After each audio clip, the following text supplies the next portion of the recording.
Bonjour à tous, bienvenue à l'École nationale supérieure d'architecture de Lyon. On est ravis de vous accueillir pour ces journées portes ouvertes. Donc la salle est pleine et puis on a également deux autres salles et tout à l'heure on prendra après la présentation des questions à la fois de l'amphithéâtre puis également des salles qui suivent la présentation en diffusion. Donc on va rapidement se présenter. Moi je suis Jean-René Goiran, je suis le responsable de la scolarité de l'école et je suis accompagné de Christophe Boyadjian qui est enseignant à l'école, architecte et qui est aussi le président de notre conseil d'administration. Je vais tout de suite lui laisser la parole, il va vous parler d'architecture et des études au sein de notre école. Merci beaucoup Jean-René et bienvenue à vous toutes et tous. Alors, si j'avais 18 ans et que je me trouvais dans cet amphithéâtre, ou alors, parce que mes enfants sont grands, un peu plus vieux, je me demanderais quelles seraient les études qu'ils allaient entamer. Peut-être que je m'interrogerais sur trois questions. La première, c'est pourquoi l'architecture ? Pourquoi pas une autre discipline ? La seconde, c'est pourquoi les écoles nationales supérieures d'architecture ? Et enfin, pourquoi dans notre belle ville de Lyon ? Alors, je vais essayer de répondre à ces trois questions en très peu de temps. C'est un peu d'ailleurs, ces trois questions, c'est un peu l'objet de la motivation peut-être qu'on vous demandera pendant les entretiens. Alors pourquoi l'architecture ? Je dirais que tout d'abord parce que l'architecture est d'intérêt vital. L'homo sapiens contemporain que nous sommes est suractif, surpuissant, il surclasse par son intelligence toutes les espèces. Il est tellement brillant qu'il prétend dépasser la nature en rendant tout artificiel, son environnement, tout autant que son intelligence. Il est certes surbrillant, mais il est extrêmement fragile. Il est extrêmement fragile parce qu'il est homéotherme. Il faut qu'il régule en permanence sa température à 37 degrés. Il est extrêmement fragile parce qu'il doit se protéger du chaud comme du froid. Il est extrêmement fragile parce que finalement, il doit se protéger du climat que lui-même a contribué à transformer. Il a besoin de modifier le sol pour qu'il soit horizontal, pour vivre, alors que la nature, généralement, tous les sols naturels sont plutôt en pente. Il doit modifier son environnement pour trouver un toit pour l'abriter, des parois contre le vent et même un foyer pour le réchauffer. En fait, nous avons, comme Homo sapiens, profondément et viscéralement besoin d'architecture. En plus, et ça c'est aujourd'hui le fait de cette assemblée, Homo sapiens est profondément un être social. Il a besoin de se regrouper. Vous voyez, si c'était Néandertal qui se serait développé, on n'aurait pas eu ce sujet-là. Hein, c'était plutôt asocial. Mais Sapiens est extrêmement social. Et donc pour se regrouper, il a besoin en fait de structure. Il a besoin d'espace comme celui-ci. Donc il a besoin d'architecture. Cette question-là, de l'architecture comme une réponse à un intérêt vital, elle vient croiser en fait un second intérêt. Si on croise architecture, culture et intérêt public, on forme une sorte de triptyque indispensable pour l'émancipation sociale et peut-être, et ça c'est l'histoire qui nous le dit, une société démocratique. Donc on va voir comment finalement d'un intérêt vital on est venu à un intérêt public de l'architecture. Et ça, c'est une question très nationale. Nous sommes en 1977. Non, bientôt en 2027. Donc, ce qui veut dire qu'on va fêter les 50 ans de la loi sur l'architecture. En 1977 est promulguée une loi dite sur l'architecture qui va régir en fait la profession d'architecte. C'est qu'en 1977 qu'elle a été promulguée. C'est que toi, elle nous explique en fait comment on doit avoir recours à un architecte, ce qu'il doit faire, ses missions, etc. Mais surtout, cette loi, elle commence dans son article 1er par ces éléments. L'architecture est une expression de la culture. C'est un beau terme. Elle dit ensuite la création architecturale, la qualité des constructions, leur insertion harmonieuse dans le milieu environnant, le respect des paysages naturels ou urbains ainsi que du patrimoine sont d'intérêt public. L'architecture est une expression de la culture, elle est d'intérêt public. En fait, quand la loi de 1977 nous dit que l'architecture est d'intérêt public, en fait, elle nous pose la question du rôle de l'architecte dans la société. Depuis 50 ans, comment ont évolué nos sociétés? Comment elles se sont transformées? Comment ont évolué les enjeux environnementaux, la transition climatique, le réchauffement, les attentes sociales? Tous ces paramètres font que peut-être, aujourd'hui, on a encore plus besoin d'architecture qu'il y a 50 ans. Dans d'autres termes, on pourrait se questionner aussi sur la vision qu'on a de l'architecture. On pourrait se dire que l'évolution contemporaine nous dit que l'architecture n'est pas qu'une expression individuelle, personnelle, une pratique créative égocentrée. Tout au contraire, l'architecture est au service du public, pour le logis des humains, pour construire les villes, les parcs, les jardins, les infrastructures, mais aussi pour la sauvegarde du milieu, de la faune et de la flore. Alors je sais, on accuse souvent l'architecture de bétonner, d'être plutôt néfaste pour l'environnement. Si vous êtes ici aujourd'hui, je pense que c'est pour exactement l'inverse. Vous avez entendu parler du zéro artificialisation nette, une nouvelle loi qui, elle, nous dit, en fait, l'espace anthropisé d'aujourd'hui sera celui de demain. L'espace qui est construit aujourd'hui ne doit plus augmenter. Par contre, nos populations peuvent augmenter, nos besoins aussi. Ce qui veut dire que le défi des architectes, c'est l'intérêt vital, dont on a explicité la primauté tout à l'heure, mais aussi cet intérêt public et cet intérêt pour l'environnement. Deuxième question, pourquoi une école supérieure d'architecture? Alors on va prendre une deuxième date, qui est 1968. Pendant l'été 1968, les écoles d'architecture, enfin la partie architecture des beaux-arts s'est émancipée de la formation, la formation des beaux-arts.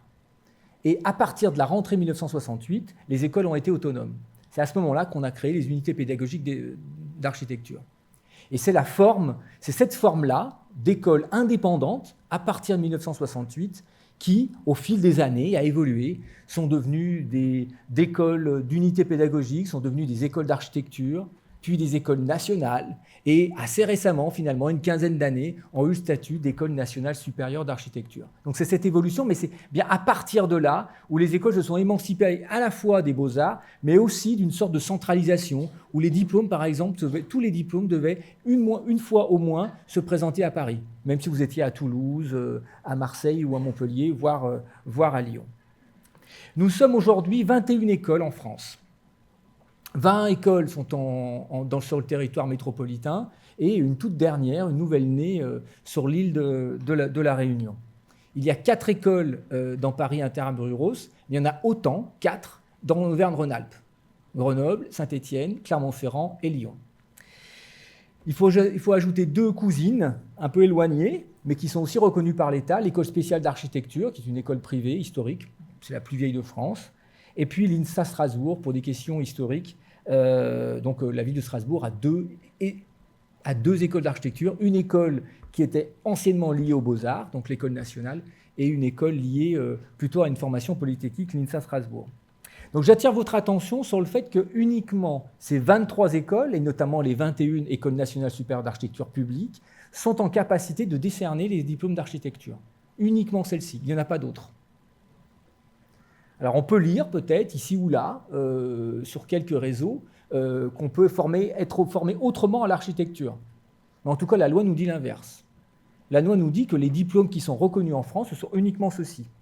Je vous alerte aussi, parce qu'on a eu à l'instant une question sur d'éventuelles prépas à l'entrée aux écoles d'architecture. Donc ça n'existe pas. Il n'y a pas de prépa à l'entrée aux écoles d'architecture, on a un prépa en un an. Après, on verra, Jean-René expliquera tout à l'heure, comment en fait on peut faire des validations d'acquis. Si vous avez des diplômes de l'enseignement supérieur, Bac plus 2, Bac plus 3, voire plus, l'école ensuite, nous on réserve des places pour faire des validations d'acquis. Par contre, des prépas en un an, ça n'existe pas. C'est fallacieux et dispendieux. Alors, comment on forme aux études d'architecture? Nous formons en 5 années, 2 cycles, selon le processus de Bologne, c'est-à-dire en fait, on a unifié en 2005 toutes les études supérieures en Europe. On a une licence qui est en 3 ans, et ensuite un master en 2 ans. Suite au master, enfin au grade de master, diplôme d'architecture valant grade de master, exactement, en fait, on peut avoir une trajectoire de l'architecture par la pratique. Et dans ce cas-là, on peut faire une habilitation à la maîtrise d'œuvre pour porter le titre. Parce que pour porter le titre, il faut avoir le master d'architecture et ensuite d'avoir l'habilitation à la maîtrise d'œuvre. Et en portant le titre, c'est la profession réglementée d'architecte, comme les avocats, les médecins, les notaires, profession réglementée, en fait, on peut signer notamment les permis de construire, participer activement à l'acte de construire. On peut aussi se former ensuite, après le master, par la recherche. Et dans ce cas-là, cette trajectoire, en fait, elle passe par le doctorat en architecture. Et l'ENSAL a la capacité de délivrer en 3 ans les doctorats en architecture. Ce qu'on peut dire aussi, c'est que ces écoles, toutes ces écoles, sont aux avant-postes des transformations écologiques. Elles sont des passerelles entre théorie et pratique. C'est-à-dire qu'en finalement, on est à la fois dans un enseignement académique, universitaire, mais aussi polytechnique et pratique, puisque les sujets d'études que l'on va développer avec les étudiants, c'est pratiquement que des sujets pratiques. Notamment, je vous expliquerai tout à l'heure ce qu'est le cours de projet. Les ENSA, c'est donc un service public, parce que l'architecture porte une mission d'intérêt public, ça c'est la loi de 77, donc là on n'a pas le choix, c'est le caté réglementaire. Les ENSA sont un service public. L'enseignement de l'architecture est au cœur de la société, ce n'est pas une chose qui est à côté de la société, et donc tous les cours, les enseignements pratiques en fait, sont des réponses aux enjeux aujourd'hui contemporains que l'on peut connaître. On forme à la fois au métier de l'architecture, voilà, une question extrêmement précise, factuelle, mais aussi on forme à l'esprit critique, aux démarches créatives plus générales, ainsi qu'aux méthodes scientifiques, notamment dans les initiations à la recherche, puis éventuellement par le doctorat. Les 3 premières années, la licence permet l'acquisition d'une culture ouverte, et donc on va faire des liens entre des sujets que vous connaissez, l'histoire par exemple, et l'architecture, les sciences et l'architecture, les expressions artistiques et l'architecture, les différentes techniques de construction et l'architecture. Donc il y a une sorte de socle commun en licence, et 50% de l'enseignement en licence, c'est quelque part cette nouvelle discipline qui est le projet urbain d'architecture et de paysage, qui forme en situation, sur des sujets réels, les étudiants aux méthodes, aux process créatifs, permettant d'établir des transformations au bénéfice de l'environnement et des habitants. Je dis bien au bénéfice de l'environnement et des habitants, pas contre les habitants et contre l'environnement. Le master, ensuite, permet des approfondissements qui sont souvent thématiques. Donc à l'ENSAL, nous avons 6 colorations de master. On appelle ça des domaines d'études de master. On a des équipes d'enseignants, chercheurs, qui sont architectes, qui sont géographes, qui sont sociologues, qui sont ingénieurs, qui travaillent ensemble sur des sujets plus spécifiques. Le grand territoire, le paysage, la résilience, l'échelle 1, etc. Donc tous ces groupes d'enseignants-chercheurs, ensemble, proposent aux étudiants des parcours spécifiques à partir du master. Ils vont choisir parmi ces différentes propositions de parcours spécifiques en master 1, et ensuite en master 2, donc ils vont avoir plusieurs choix en master 1, au premier, second semestre, et en master 2, ils vont choisir un des domaines d'études dans lequel ils vont développer à la fois un projet de fin d'études, qui fera la soutenance, et ils soutiendront leur diplôme en fin d'année. Les soutenances, elles sont publiques, si ça vous intéresse, et elles se feront ici la 3e semaine de juin, et le mémoire d'initiation à la recherche.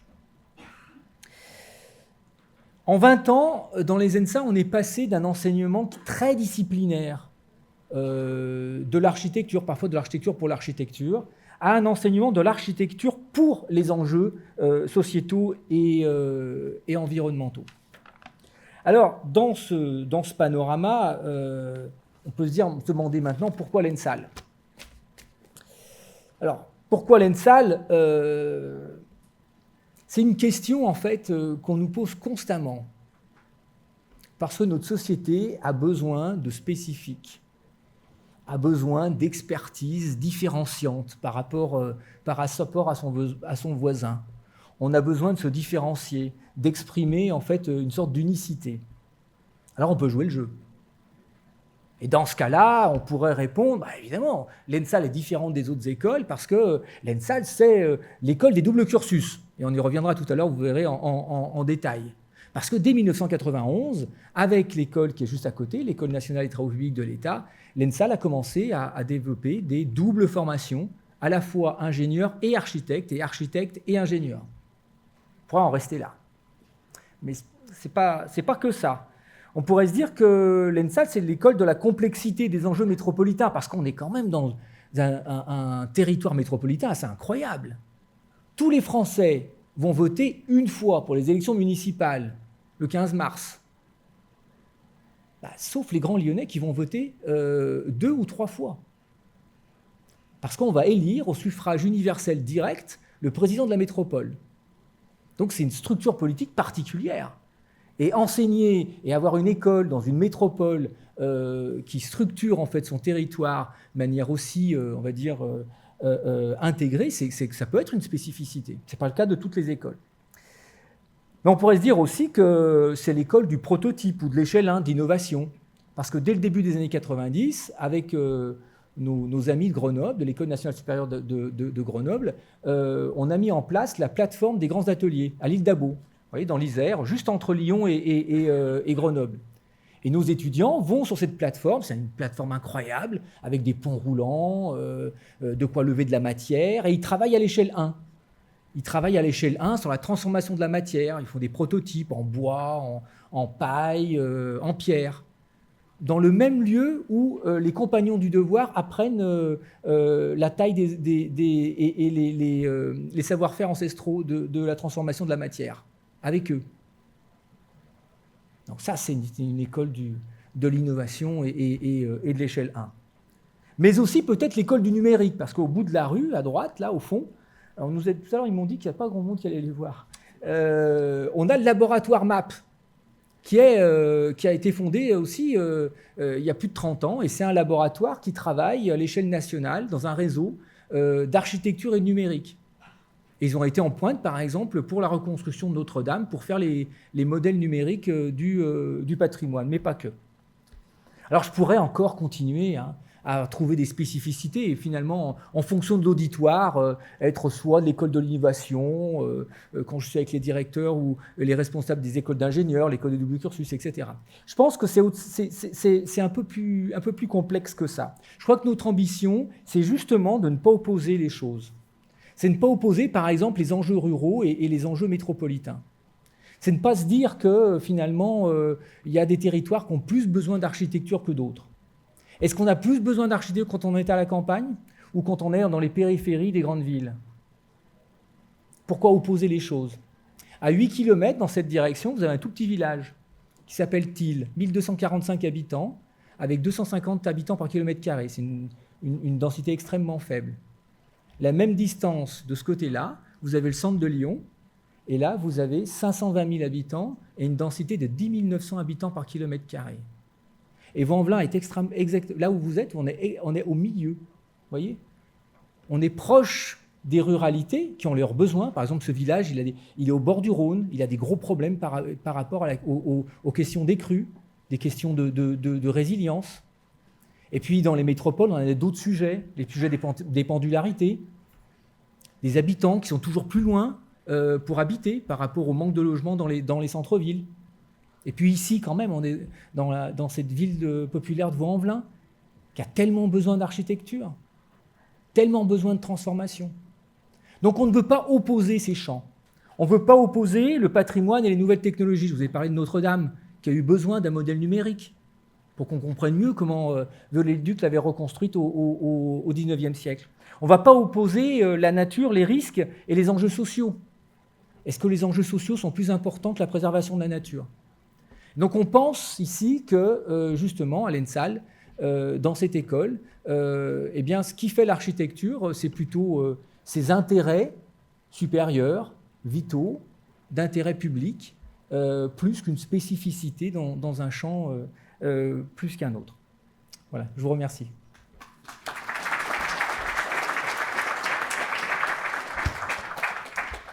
Merci Christophe.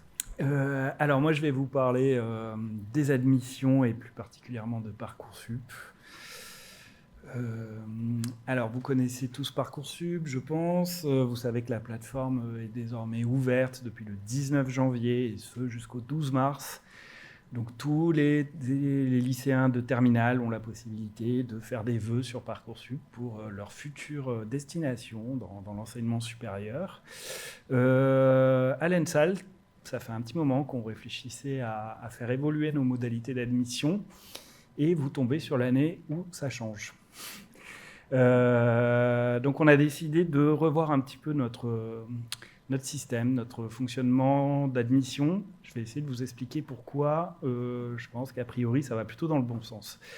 Alors effectivement, vous savez qu'on est une école qui propose, en plus des études en architecture, un double cursus architecte-ingénieur en partenariat avec 3 écoles d'ingénieurs, le NTPE qui est juste à côté, effectivement, l'INSA de Lyon et l'école centrale de Lyon. Ce qu'on constate, c'est que globalement, ces doubles cursus sont très attractifs. Et quand nous avions, jusqu'à l'année dernière, une entrée unique, nous avions énormément de candidatures qui arrivaient de la part d'étudiants qui visaient clairement ces doubles cursus. Et donc, il y avait un effet un petit peu mécanique, sachant que ces étudiants ont l'obligation de venir de spécialités scientifiques au bac, d'avoir de très très très bonnes notes pour avoir une chance d'être pris dans les écoles d'ingénieurs. Donc ça avait un effet mécanique sur la note seuil, on va dire, la note qui permet d'accéder aux entretiens après classement sur Parcoursup. Pour vous donner un ordre d'idée, l'an passé, le 700e candidat, sachant qu'on a reçu 700 candidats en entretien, donc le 700e candidat avait une moyenne générale sur Parcoursup de 16,2. Vous voyez que c'est quand même assez haut. Et à l'ENSAL, on considère que les notes, c'est important, certes, mais qu'il y a d'autres choses et qu'il n'est pas nécessaire d'avoir 17 ou 18 de moyenne pour devenir un bon architecte. Donc on comptait déjà agir à ce niveau-là. Dans le même temps, étant donné qu'on était sur une entrée unique pour les doubles cursus et les étudiants en architecture seuls, en fait, tout étudiant qui était admis à l'ENSAL et qui avait suivi les spécialités scientifiques au lycée était autorisé à s'inscrire dans la préparation que nous proposons pendant 2 ans en vue d'intégrer le double cursus. Puisqu'en fait, comment ça se passe, le double cursus architecte-ingénieur? Les étudiants sont mélangés entre donc ceux qui ont postulé que pour l'architecture et ceux qui souhaitent faire le double cursus. Et pendant 2 ans, ils vont suivre une préparation en plus des cours en architecture, donc pendant leurs 2 premières années de licence. Et à l'issue de ces 2 ans, eh bien, ils sont sélectionnés par les écoles d'ingénieurs pour intégrer l'une d'elles. Et le constat qu'on fait depuis des années, c'est qu'il y a quand même une déperdition énorme entre le nombre d'étudiants qui s'engagent dans la préparation et puis ceux qui arrivent finalement à intégrer les 3 écoles d'ingénieurs. Pour vous donner un ordre d'idée, on est à 60 étudiants à peu près au début de la préparation et généralement on est entre 15 et 20 étudiants qui arrivent à accéder en 3e année au double cursus à proprement parler. Donc là aussi, c'est quelque chose qui ne nous paraissait pas très satisfaisant. Et on a décidé donc de prendre le taureau par les cornes et de tout chambouler. Donc désormais, on fait 2 entrées complètement dissociées sur Parcoursup. Il y a donc une entrée spécifique en architecture, qui donc représente un vœu sur Parcoursup, et une 2e entrée, double cursus architecte-ingénieur, également un vœu. Vous avez le nombre de places qui sont réservées aux deux entrées sous les yeux. On a donc 70 places pour l'entrée architecture et 40 pour l'entrée double cursus architecte-ingénieur. Notre objectif, il est double. C'est effectivement diminuer un petit peu la note seuil et puis attirer peut-être des profils un peu différents dans l'entrée architecture. En tout cas, donner sa chance à tout le monde. Quel que soit le bac, quelle que soit la spécialité, que tout le monde parte à égalité pour intégrer les études en architecture à l'ENSAL. Donc ça, c'est pour l'entrée architecture. Pour l'entrée double cursus, on a 40 places. En pratique, sur les 60 qui s'engageaient dans le double cursus chaque année, au bout de 2 mois, il y en avait 40. Donc on considère que ça ne change pas grand-chose, en fait. À partir du moment où, si vous voulez, les étudiants ne s'engageaient pas particulièrement pour le double cursus, ils avaient la possibilité de le faire. Donc beaucoup se disaient, pourquoi pas essayer.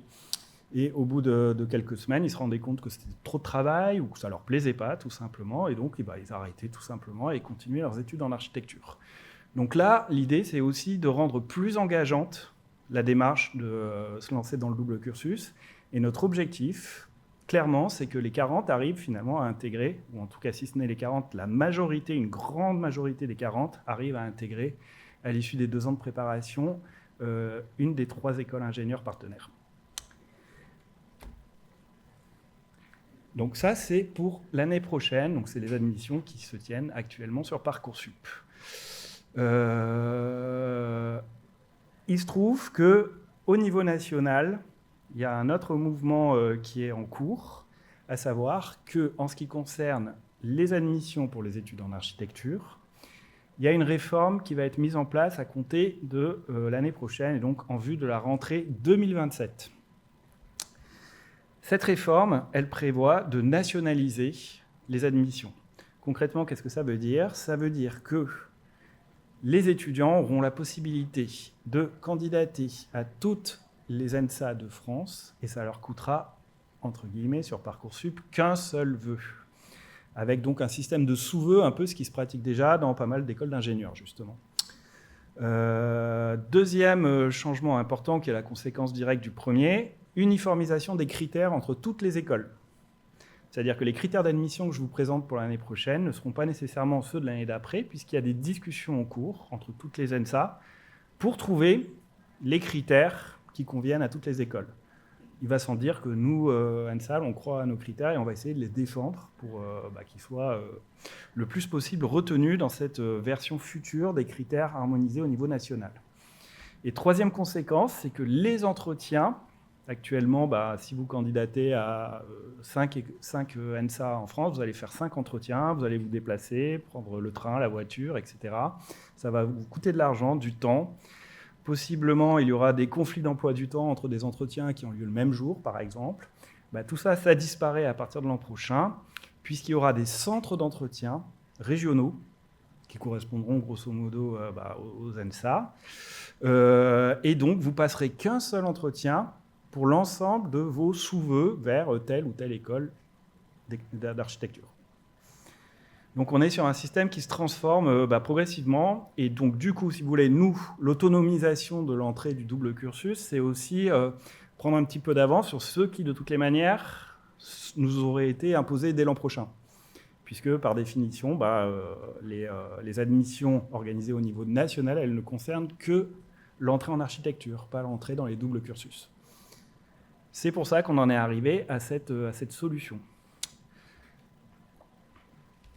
Alors maintenant, je vais rentrer dans le détail des critères de classement sur Parcoursup pour chacune des 2 entrées. Donc ça concerne l'année prochaine, encore une fois, l'année d'après. Les critères vont être harmonisés et vous aurez l'information dans quelques mois. Pour l'instant, nous ne l'avons pas non plus. Donc l'entrée architecture, concrètement, ce qu'on a voulu mettre en place, c'est un système qui ne favorise personne et qui ne désavantage personne. Encore une fois, les cartes sont rebattues. Que vous soyez titulaire d'un bac général, spécialité scientifique, spécialité non scientifique, que vous soyez titulaire d'un bac technologique ou d'un bac professionnel, si vous avez plutôt des bonnes notes, vous avez vos chances pour intégrer l'école. Donc on oublie les 16,2 des années passées. Là, concrètement, ce qu'on va prendre en compte, c'est toutes vos notes, absolument toutes vos notes, qu'il s'agisse du socle commun et des spécialités, au coefficient 1, à l'exception de 2 notes.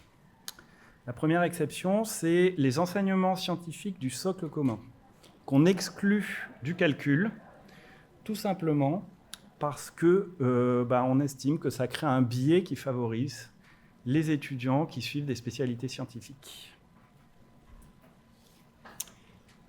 Donc ça, c'est le premier élément. Donc en gros, toutes les notes sont prises en compte, tout au coefficient 1, hormis cette note qui est exclue du calcul.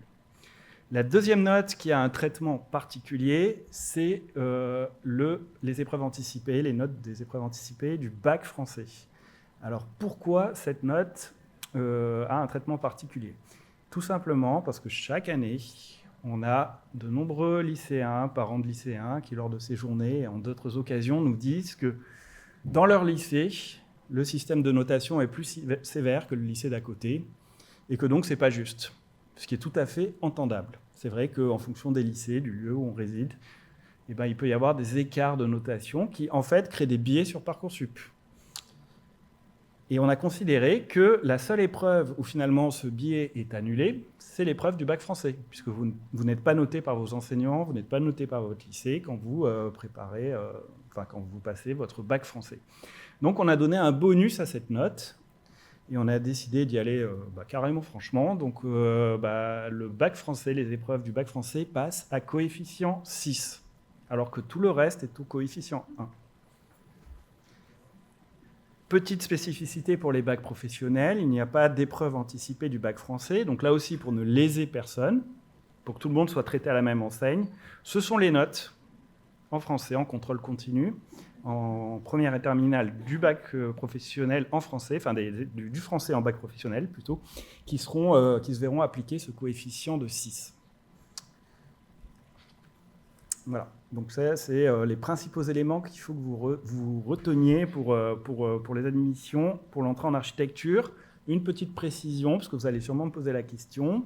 Si vous avez fait un an d'études après votre bac, mais que vous n'avez pas obtenu de diplôme de l'enseignement supérieur, vous dépendez de Parcoursup, et ce sont les notes sur Parcoursup qui seront prises en compte dans le classement. Ce que vous avez fait ensuite ne sera pas pris en compte dans l'algorithme Parcoursup. Ça ne veut pas dire qu'il ne faut pas en parler lors de l'entretien, par exemple, mais en ce qui concerne Parcoursup, le classement, ça ne sera pas pris en compte. Je passe à la deuxième entrée, l'entrée double cursus architecte-ingénieur.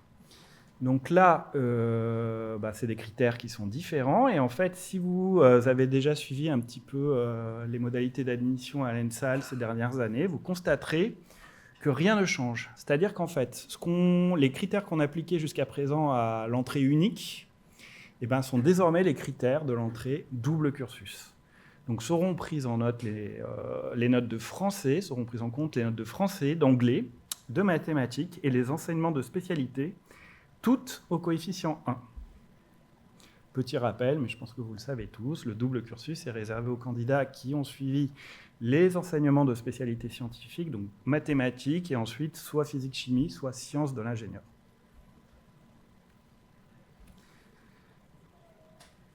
Vous arrivez au 24 avril. Vous allez être informé sur Parcoursup si vous êtes admissible. C'est à ce moment-là que vous allez vous positionner sur la suite des opérations, à savoir les entretiens. Les entretiens vont avoir lieu la deuxième semaine du mois de mai, entrecoupés de nombreux jours fériés, donc le 6, 7, 11, 12, 13, 16 mai. Ces entretiens, vous pourrez vous positionner sur des créneaux qui apparaîtront sur Parcoursup en fonction de vos disponibilités. L'entretien se déroule, et c'est important également à retenir, et ça participe de la démarche de vouloir traiter tout le monde à égalité, en distanciel.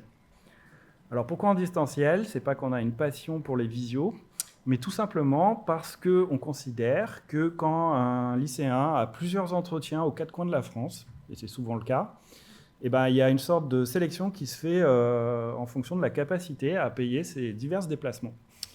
Donc là, en mettant en place des entretiens en distanciel, on considère que comme ça, tout le monde est traité à égalité. Et en plus de cela, comme souvent les entretiens ont lieu à peu près en même temps, tout le monde est sur le même calendrier, donc tout le monde organise ses entretiens à peu près sur les mêmes périodes, et ça évite des conflits d'emploi du temps en termes d'entretien.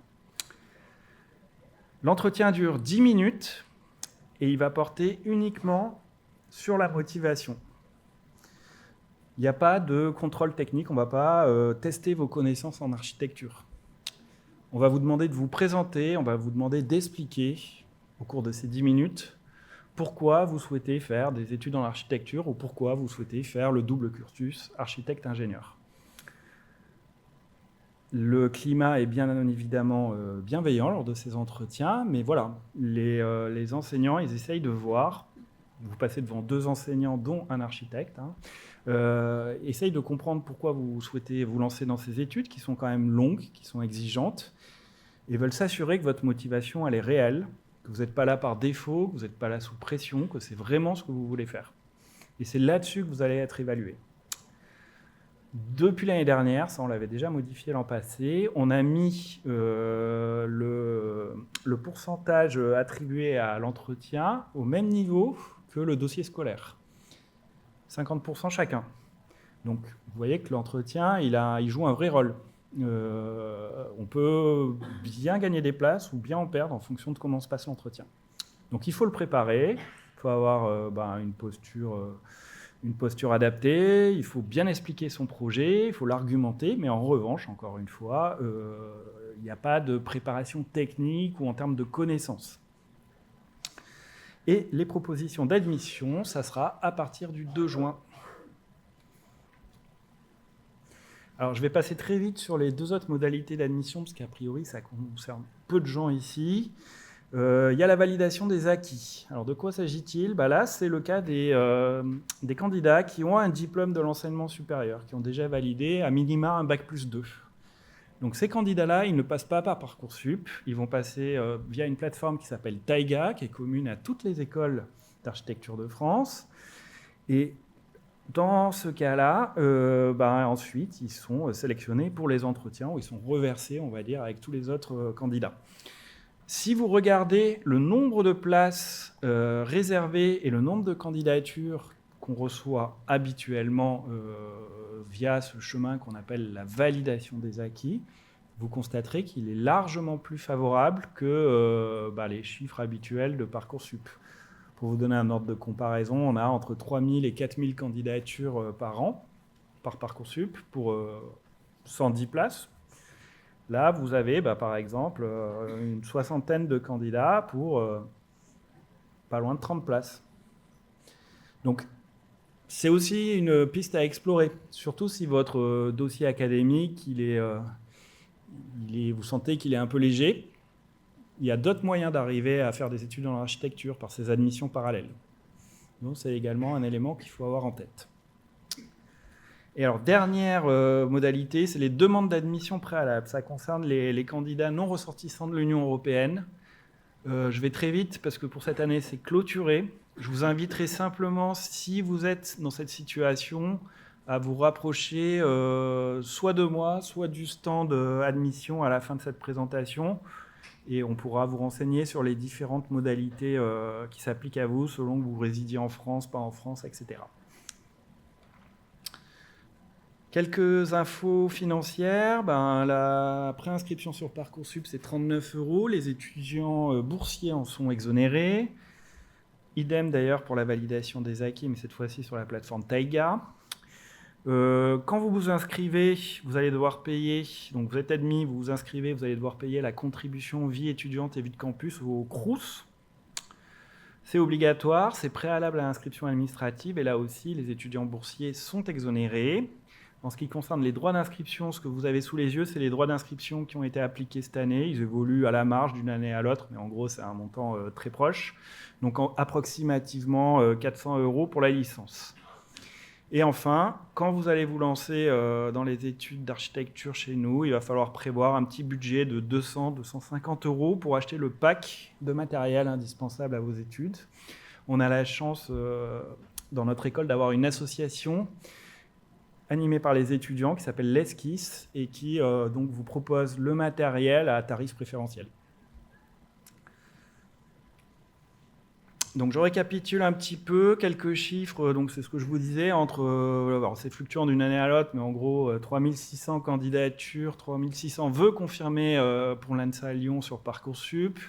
On reçoit un peu moins de 700 candidats, selon les années ça peut varier en entretien, pour 110 places. Les 10 places restantes, c'est pour les validations d'acquis et les DAP. Les effectifs de l'école, si on cumule toutes les années, plus la HMO, etc., c'est approximativement 1000 étudiants. Et en guise de conclusion, je voudrais vraiment insister sur le fait que le nouveau système qu'on a mis en place, il a pour objectif de rebattre un peu les cartes. On n'est plus, faut plus tenir compte de ce seuil de 16,2, il n'est plus d'actualité.